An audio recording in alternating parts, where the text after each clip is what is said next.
et bienvenue dans le cours de l'algorithmique où l'on va étudier les structures répétitives, c'est-à-dire les boucles, et je vous apprendrai le pouvoir de la boucler.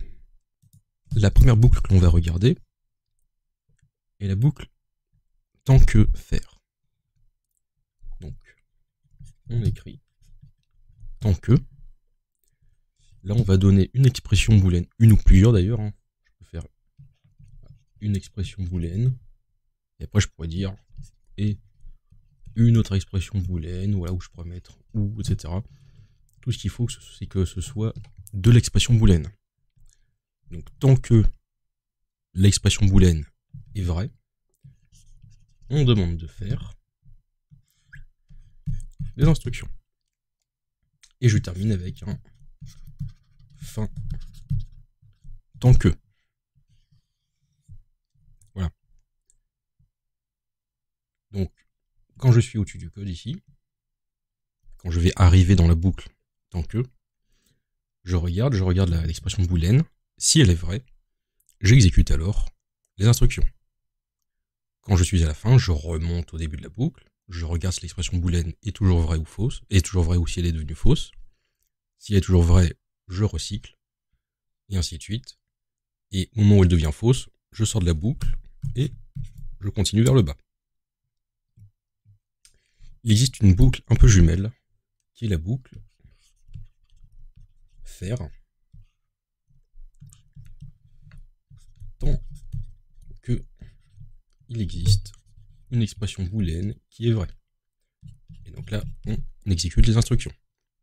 La différence ici, c'est que quand je suis au-dessus, quand je vais arriver dans la boucle, je vais faire au moins une fois les instructions. Voilà, au moins une fois. Je vérifie si ou non l'expression booléenne est vraie ou fausse.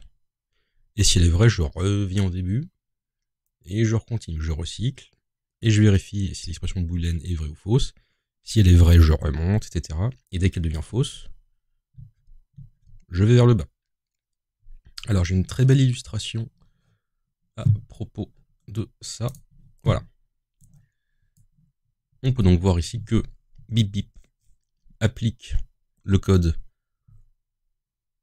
tant que une expression booléenne faire quelque chose. Donc ça c'est bip bip, alors que Coyote lui fait l'inverse. Il fait une instruction, et il vérifie ensuite tant que l'instruction est vraie ou fausse. On voit donc bien que Coyote fait une étape en plus que bip bip. Donc lui, il vérifie d'abord tant qu'il n'y a pas de falaise, alors je cours. Alors que Coyote, lui, malheureusement, il dit je cours, et après je vérifie qu'il n'y a pas de falaise. Voilà donc la différence fondamentale entre ces deux boucles. Il existe une autre boucle, qui est la boucle pour, qui est une boucle, on va dire, d'itération. Elle s'écrit ainsi.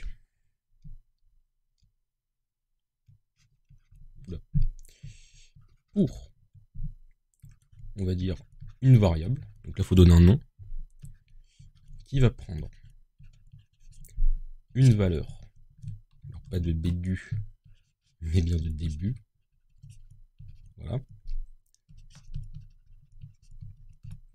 jusqu'à une valeur de fin. Là je mets un espace exprès et je dis faire, hop, des instructions, et c'est la fin de ma boucle pour. Alors, évidemment, faut pas mettre de chevrons, hein, c'est vraiment histoire de dire, là, il faut placer quelque chose un peu spécifique. Donc là, je vais mettre une variable. Alors la variable, elle peut être du type, ça peut être un entier, ça peut être un caractère, ça peut être... en fait, il faut que ce soit un scalaire. C'est une sorte d'énumération qui, pour que cette variable puisse prendre des valeurs les unes à la suite des autres. Donc là, ce que je vais dire, c'est par exemple pour la variable i, qui va prendre la valeur 0 jusqu'à 100, je vais faire du code. Alors je vais mettre 10 plutôt. Voilà, jusqu'à 10, je vais faire du code.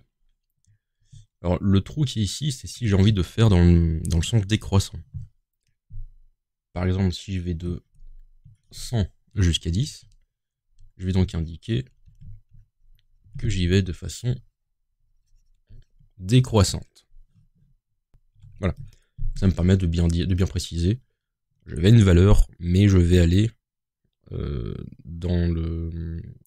vais aller vers 0.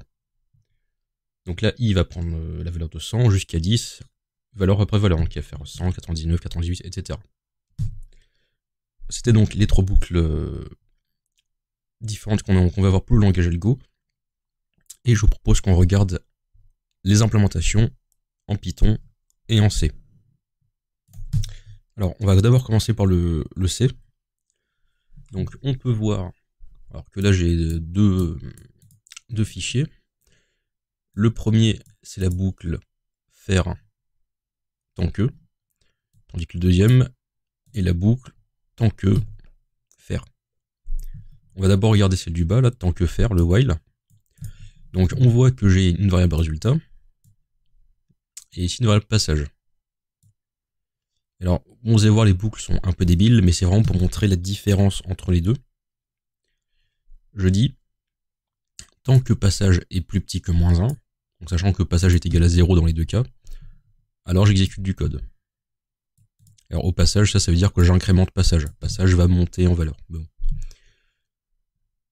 J'ai pareil dans la boucle du dessus, résulte plus égale passage plus plus. Et donc en fait, une variable va être incrémentée, enfin passage va être incrémenté une fois dans la boucle ici, alors qu'elle ne va pas être incrémentée dans la boucle while. Je vous montre. Donc là, j'exécute le while. Donc résultat égale 0 et passage égale 0. Il n'y a eu aucun passage dans la boucle. Tandis que la boucle, je vais y arriver, do while, là, il y a eu un passage. Parce qu'on a bien exécuté une fois ce code qui m'incrémente la valeur de passage. Alors en revanche, résultat est égal à 0 parce que passage commence à 0. Donc là je dis bien résultat qui est égal à 0, c'est 0 plus 0, et après j'incrémente la valeur de passage. Si on veut voir une différence, je peux juste changer le code comme ça. C'est quoi, c'est le do while. Voilà. Voilà, et là j'ai bien un résultat qui change au passage. Bon, c'est moi qui écris un peu vite, mais bon, on voit bien qu'il y a quand même une différence de nombre de passages. La deuxième boucle,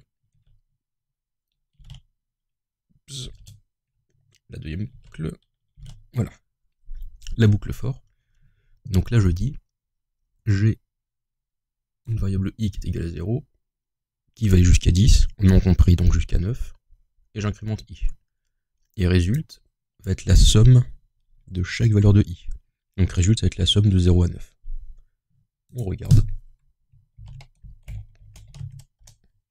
Et j'ai 45.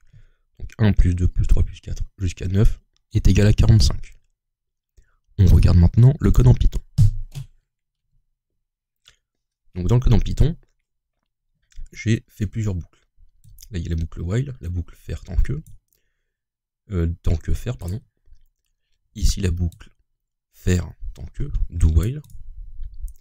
Là il y a une boucle for, et là il y a une autre façon de faire une boucle for. Il y en a deux en fait. Alors on va d'abord regarder la boucle while. Sachant que n, ce que j'envoie ici, les 3/4 du temps, c'est un tableau qui ressemble à ça, là c'est primes, qui contient en fait les 4 premiers nombres premiers, tout simplement. Donc on regarde le while.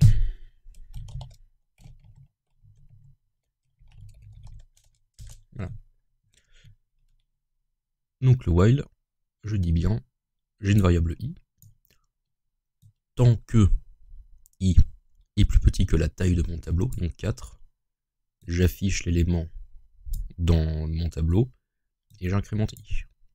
Donc ça me fait bien 2, 3, 5, 7. Maintenant, si j'exécute le do while, j'ai le même résultat, mais l'exécution n'a pas été la même. Parce que le premier 2 que l'on voit ici, c'est celui qui est affiché là, au début. Oui, parce que le do while, j'ai un peu triché, il n'existe pas en Python. Ce que j'ai fait, c'est que j'ai repris le code du while et j'ai écrit une fois au-dessus. Donc ça me fait bien une fois le code du while. Donc une fois le code. Donc il fait une fois. Et après il boucle tant que la condition est vraie. Donc c'est une sorte de triche, parce que le do while en Python n'existe pas. Mais ça fonctionne quand même. Donc le 2 qui est là, c'est celui qui est affiché ici, alors que les valeurs 3, 5, 7 sont celles affichées dans la boucle. On va regarder la boucle for qui est ici.